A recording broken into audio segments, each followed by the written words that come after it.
సీమా ఫాతిమా అనేటువంటి ఆమె by profession teacher అనమాట. ఈమె గత 15 ఏళ్ళ నుంచి 8 పెళ్ళిళ్ళు చేసుకుంది. ఇప్పుడు 9వ మ్యారేజ్ చేసుకుంటుంటే ఆమెను అరెస్ట్ చేశారు. ఈ 8 పెళ్ళిళ్ళను కూడా సోషల్ మీడియాలో డబ్బులు ఉండే వాళ్ళను అది మ్యారేజ్ కోసం మ్యారేజ్ సైట్స్లో అప్లోడ్ చేయడం, అవన్నీ చూసి డీటెయిల్ చూసుకోవడము, వాళ్ళని పెళ్లి చేసుకోవడము, ఆ తర్వాత వాళ్ళను బ్లాక్మెయిల్ చేయడము, మనీని ఎక్స్ట్రాక్ట్ చేయడము, అంటే డబ్బు గుంజడం అనమాట.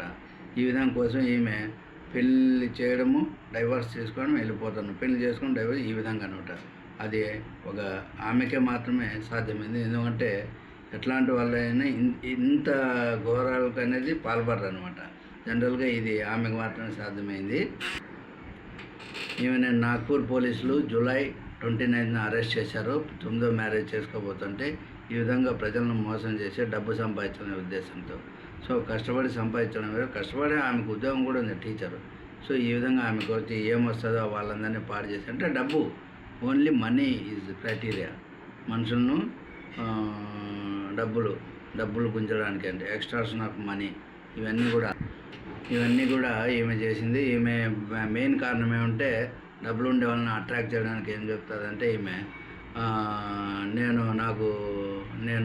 నాకు ఎవరూ లేరు అని చెప్పేసి ఆ విధంగా అబద్ధాలతో డబ్బులు ఉండే వాళ్ళను ప్రొఫైల్స్ మ్యారేజ్ సైట్స్లో చూసి వాళ్ళని అట్రాక్ట్ చేయడం, పెళ్లి చేసుకోవడం, వదిలేయడం, ఇదో పెద్ద ప్రాజెక్ట్ పనిగా ఆమె పెట్టుకుందనమాట. ఇట్లాంటివి ఇది ఎంత మాత్రం కూడా ఇది కరెక్ట్ కాదు, మంచి పద్ధతి కాదు. అది మన ఇండియాలో జరగవు. అయితే ఇప్పుడు చట్టాలు మారినా కూడా అయితే అట్లాంటి సిచ్యువేషన్కు చట్టాలు ఏం లేవు.